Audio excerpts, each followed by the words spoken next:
Madame, Monsieur, bonsoir. Heureux de vous retrouver pour la tranche info de Canadis Télévision. Au programme ce soir, Info 10, le journal local et régional, suivi à 19h de la veillée de Mona Jalton. Mais pour l'instant, place à l'actu.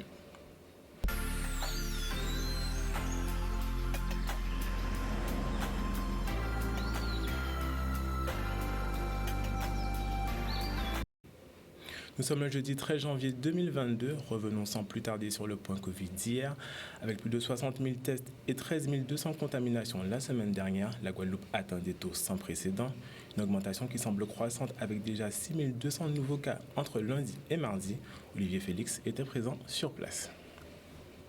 C'est exponentiel. On avait multiplié par 3 d'une semaine sur l'autre, là maintenant par 4 le nombre de cas. Alors c'est sûr qu'on a fait beaucoup de tests, mais ça c'est très bien, parce qu'il vaut mieux savoir qu'on est positif, il faut être pragmatique. Mais en revanche, le taux de positivité, lui, il a quasiment doublé. Donc ça, c'est vraiment très significatif, ça ne dépend pas du nombre de tests.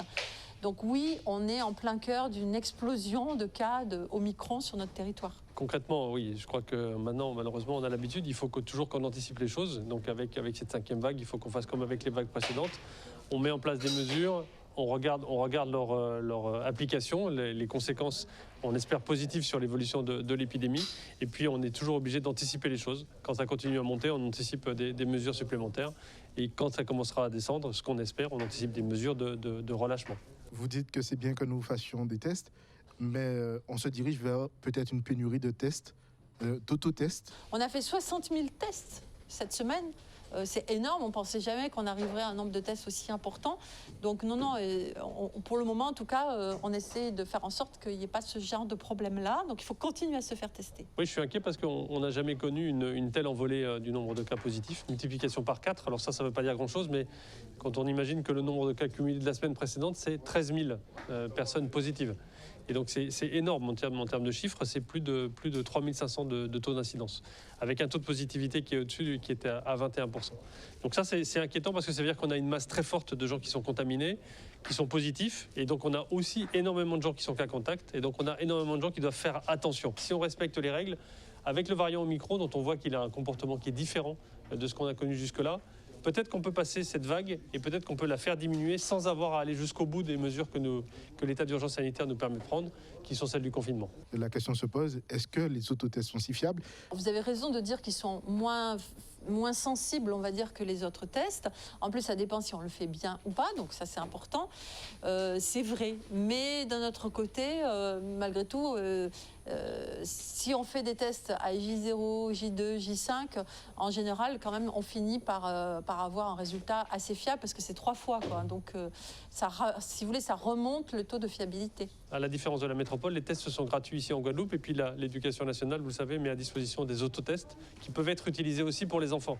Et donc ça ne marche pas pour le pass sanitaire, mais en revanche, c'est efficace pour vérifier, et notamment pour les enfants qui pourraient être contaminés. Et ballotté de protocole en protocole depuis le début de la crise sanitaire, le milieu éducatif tentait jusqu'à maintenant de maintenir la tête hors de l'eau, mais la multiplication des variants et des protocoles de l'éducation nationale rend la tâche extrêmement complexe. C'est en soutien avec la contestation nationale que les enseignants de Guadeloupe étaient mobilisés devant le rectorat ce matin. Un reportage de Michel Depape. Nous en avons marre. On en a marre parce que depuis cette histoire de Covid, on a beaucoup de protocoles. Imaginez-vous qu'en presque 2 ans, on est à plus de 50 protocoles. En plus, ce qui a fait déborder la vase, c'est qu'en 7 jours, on a eu droit à 3 protocoles. Mais nous sommes là tout simplement pour dénoncer l'incurie de ce gouvernement face à cette pandémie et surtout face aux besoins nécessaires en moyens humains et matériels pour que les écoles puissent continuer à fonctionner. Aujourd'hui, ce qui se passe aujourd'hui, c'est tout simplement une école qui est à l'abandon, des enseignants et des élèves en danger parce que rien n'est fait pour protéger l'ensemble de la communauté éducative qui fréquente les établissements scolaires. Là, je dis là pour dénoncer véritablement des protocoles à répétition que le ministre Lakabanou. Nous tini, il dit que nous ne pas faire grève contre un virus, mais nous même pareil à dire que nous avons goûté contre un virus nous c'est blanquer. Parce que ça il pas qu'à tenir compte des situations non à ces parents-là, ni ces petits-là, ni ces enseignants-là.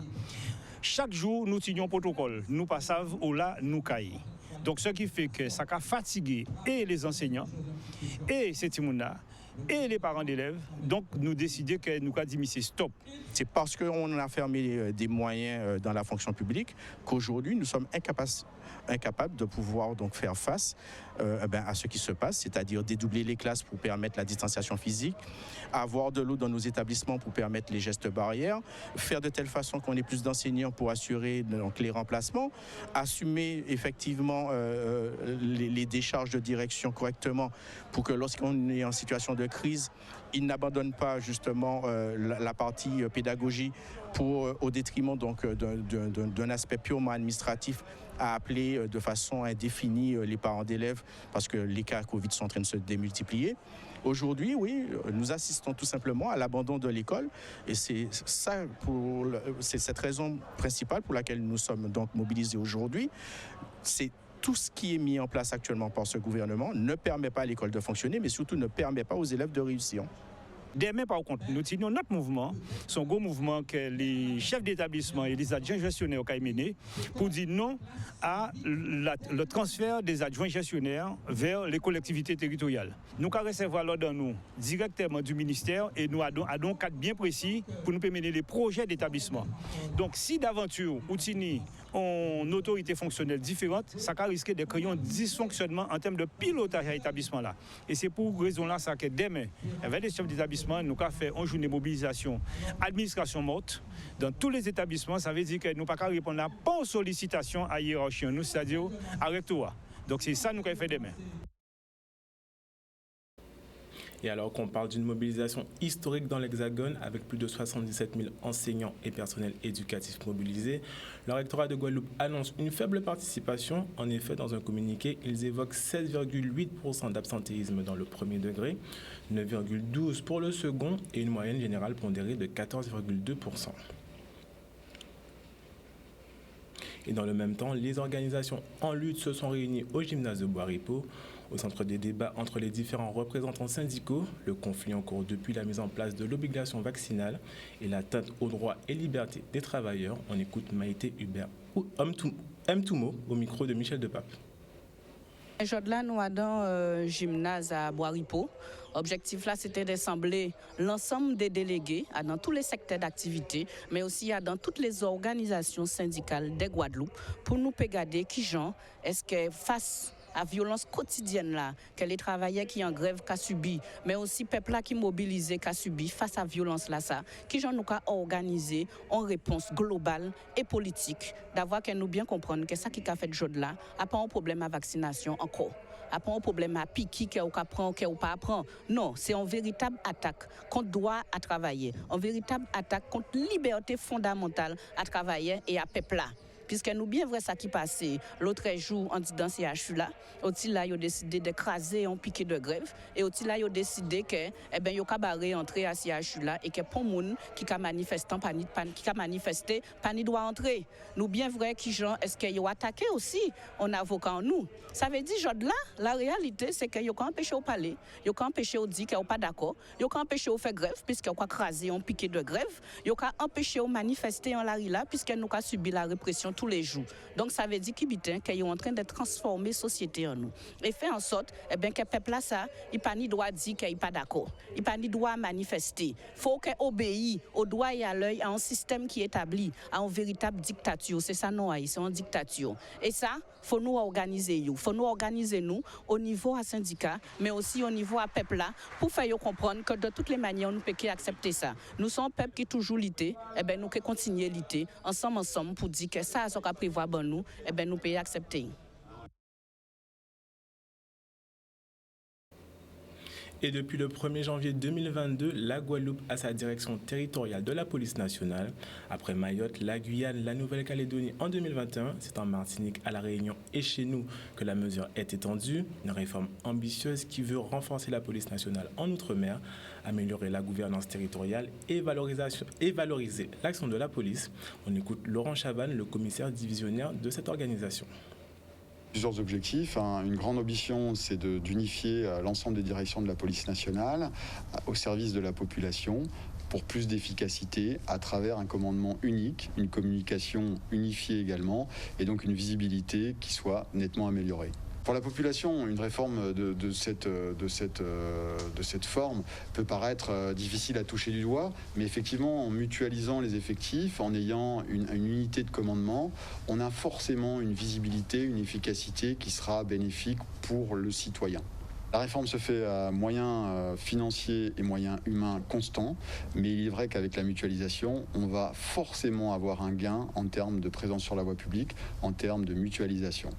Plusieurs objectifs, les objectifs nationaux qui sont très présents en Guadeloupe. On a la lutte contre les violences intrafamiliales, la lutte contre les violences sexuelles, la lutte contre les affaires de violence qui touchent les mineurs en milieu scolaire également, la lutte contre les trafics de stupéfiants et puis certains domaines qui touchent particulièrement notre territoire, notamment la lutte contre les trafics d'armes, bien sûr la lutte contre les stupéfiants. On a aussi la lutte contre la traite des êtres humains. On l'a vu à travers quelques affaires qui ont pu être réalisées récemment. Voilà parmi les grands objectifs, mais il y en aura d'autres bien évidemment à venir. Et depuis quelques jours, vous avez sûrement ressenti une baisse de la température en Guadeloupe. Si certains sont surpris et ressortent couettes, chaussettes et pulls pour Météo France, les années se suivent et se ressemblent. En effet, des relevés habituels pour la période. On écoute Cécile Marilus. Actuellement, les mois de janvier et février sont les mois les plus frais pour la Guadeloupe. Donc si on prend la station du Rézé, nous avons comme moyenne sur 30 ans, donc comme normal, 20,6 degrés pour le mois de février et 20,7 degrés pour le mois de janvier. Et donc pour savoir si il fait vraiment très frais, donc il y a le ressenti de fraîcheur qui est réel, on va regarder un peu comment se situent les températures minimales quotidiennes et les températures maximales quotidiennes par rapport à ces valeurs-là. Alors si on regarde comparativement à 2021, effectivement, sur certains nombres de stations, on a enregistré pour le mois de janvier des températures plus fraîches que celles enregistrées en 2022. Mais attendons, le mois de janvier n'est pas terminé. Par contre, ce que l'on note, c'est que sur certains points, comme par exemple Pointe-Noire à Bellevue, depuis l'ouverture de la station, c'est-à-dire en 88, eh bien, cette station enregistre sa température minimale la plus basse. Quand on regarde les mesures sur la station météo de Saint-Barthélemy, qui nous sert de référence, eh bien, on s'aperçoit que les températures minimales sont de saison, mais légèrement au-dessus de la normale pour cette station. Donc, on a effectivement un ressenti plus frais en Guadeloupe, parce que sur cette première décade de janvier, en moyenne, quand on regarde sur l'ensemble des jours, on a à peu près à 1 degré en dessous de ces normales, même s'il y a eu des fluctuations. Par exemple, le 7 janvier en Guadeloupe, eh bien, il a fait un ressenti plus chaud parce qu'il y avait une couverture nuageuse importante. Et par contre, sur Saint-Barthélemy, eh bien, on revoit que cette première décade, les températures minimales ont été légèrement au-dessus de la normale.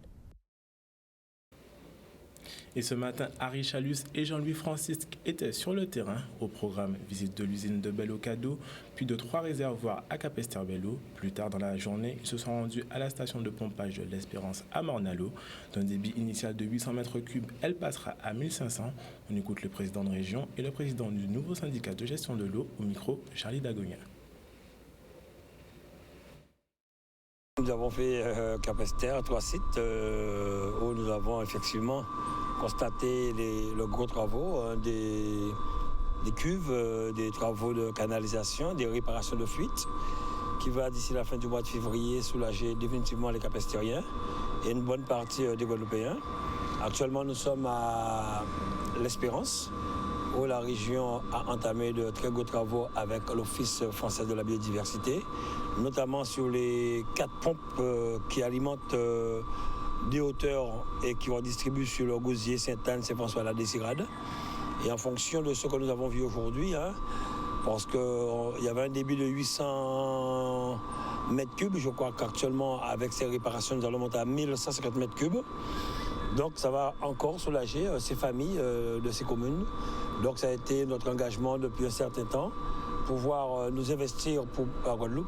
Alors, nous sommes très satisfaits de cette journée durant laquelle nous avons pu regarder les opérations qui étaient en cours, celles qui seront bientôt achevées. Donc, nous pouvons dire aux Guadeloupéens que la question et la gestion de l'eau en Guadeloupe est bien sous maîtrise. Elle se fait, bien entendu, en accompagnement total de la région Guadeloupe et du département.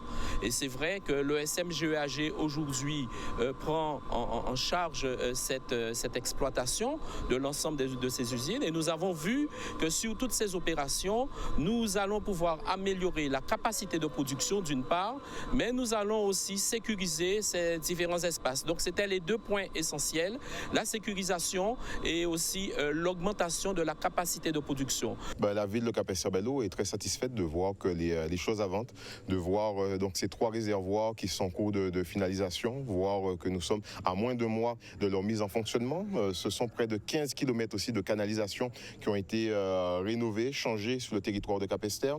La recherche des nombreuses fuites, puisque nous avions pris cet engagement avec la population, créer les conditions pour que nous puissions cesser ces tours d'eau, nous assurer qu'au sein des foyers, au sein donc de nos habitations, qu'il y aurait une eau en quantité, en qualité. Et c'est cela l'engagement politique que nous avions pris. Le président du conseil régional a mis dans sa programmation la visite de la station de l'Espérance où nous nous trouvons. Donc c'est une station de distribution très importante pour la Grande Terre, puisqu'il y a un volet qui va vers le Nord Grande Terre, l'autre qui va vers le Moule et l'autre qui alimente la station de Des-Hauteurs et qui va vers Saint-François, Sainte-Anne, etc. C'est pour vous dire notre volonté en tant que responsable élu guadeloupéen de faire en sorte que les problèmes de l'eau soient réglés le plus vite possible. Et lors d'une conférence de presse, la SARA a présenté son nouveau directeur général, Olivier Cotta. Par la même occasion, il a exposé leurs ambitions pour les 8 années à venir et répondu à quelques interrogations sur le prix des carburants. On regarde le reportage de Maxime Morel. C'est maintenant qu'il faut commencer à agir. Il faut commencer à agir à la fois pour permettre de continuer à produire et d'anticiper sur la décroissance des produits carbonés et permettre de réfléchir et de commencer à mettre en place les vraies solutions de demain, les tester, les rendre plus performantes de façon à ce qu'en 2030, on soit vraiment prêt avec des solutions économiques qui soient acceptables pour les populations. Dans les tiroirs, c'est pas de secret, c'est rien de révolutionnaire. On essaie seulement, en tant qu'entreprise de taille moyenne, de faire des choses qui soient applicables et réalistes relativement rapidement. C'est la mise en place de mix énergétiques associés entre le photovoltaïque, la biomasse, l'énergie, la production de biométhane également, ou encore de l'hydrogène. Je comprends qu'à partir d'un certain stade, le prix des carburants est expliquer pourquoi ça devient inaudible, parce qu'on dépasse un seuil, et j'en suis désolé, j'en suis le premier désolé, puisque je fais également faire le plein à la pompe, mais juste rappeler et surtout ne pas se tromper de combat. On essaie de trouver des solutions pour aider, mais la solution miracle n'existe pas, puisqu'on dépend essentiellement du prix du baril. Ensuite, grâce, et encore une fois je dis bien grâce au décret Lurel, les prix sortis SARA sont fixés, ce que vous ne trouverez pas ailleurs dans un monde. Donc 3 centimes, 0,03 euros sur 1,67 € ou 1,49 €, ce n'est pas ça qui va changer la face du monde. Encore une fois, il faut trouver des solutions à côté pour, à mon avis, faire face à ce seuil d'acceptabilité des prix du carburant. Quand nous avons besoin et quand nous aurons besoin de jeunes Guadeloupéens, de les former également, bien sûr qu'on va les embaucher, qu'on ne se privera pas de les embaucher, ce sera un plaisir, ça fait partie de notre mission, encore une fois. Voilà, on est une société industrielle et la beauté, en tout cas c'est ma vision de l'industrie, c'est que l'industrie c'est de la technique et c'est surtout de la technique autour d'êtres humains. Donc si on a la possibilité de le faire parce qu'on a un besoin, oui on le fera et c'est ce qu'on est en train de regarder dès aujourd'hui. Et parlons maintenant d'estime de soi et de générosité. Les fêtes sont passées, mais la solidarité ne s'arrête pas pour le club Sort Optimiste, qui en décembre dernier a collecté une demi-tonne de produits d'hygiène et de beauté. Ce ne sont pas moins de 200 coffrets qui ont été confectionnés et redistribués à des femmes en difficulté. On écoute Karine Gatti-Belza au micro d'Olivier Félix. Nous avons décidé de mener en décembre 2021 une action autour de l'estime de soi. À savoir, nous avons collecté près d'une demi-tonne de produits d'hygiène, de beauté pour les femmes, pour les jeunes femmes, les jeunes filles, les femmes qui sont en difficulté. Donc nous avons eu pour cette action vraiment ce qu'on appelle un grand coup de main de l'école Massabielle 2, des parents et des élèves, mais aussi de la direction. Nous avons pu faire deux collectes, une à Jardiland et une au centre commercial Colin à Petit-Bourg. Nous avons vraiment pu compter sur la solidarité guadeloupéenne et nous avons réussi à mettre en boîte, on dira, 200 box cadeaux pour les femmes en difficulté. C'est vrai que le challenge, il était de taille. C'est-à-dire que nous avons mis la barre un petit peu haute. On leur a donné comme challenge de récolter à minima 170 coffrets pour les dames. Et avec tout ce qui s'est passé sur le territoire, vraiment, on n'y croyait pratiquement pas. Mais elles ont été vraiment au-delà. Donc je salue vraiment leur ténacité, leur engagement, leur dévouement. Et puis je remercie également la population de la Guadeloupe pour leur solidarité, parce que ce sont des dons récoltés gracieusement de par la générosité de notre peuple.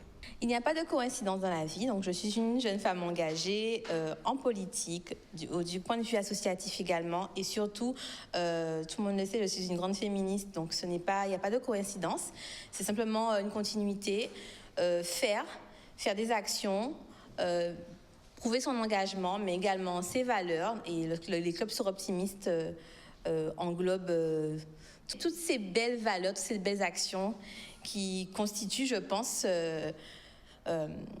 l'engagement d'une femme. Nous accueillons sur le dispositif de la médiation sociale de la ASEPSI.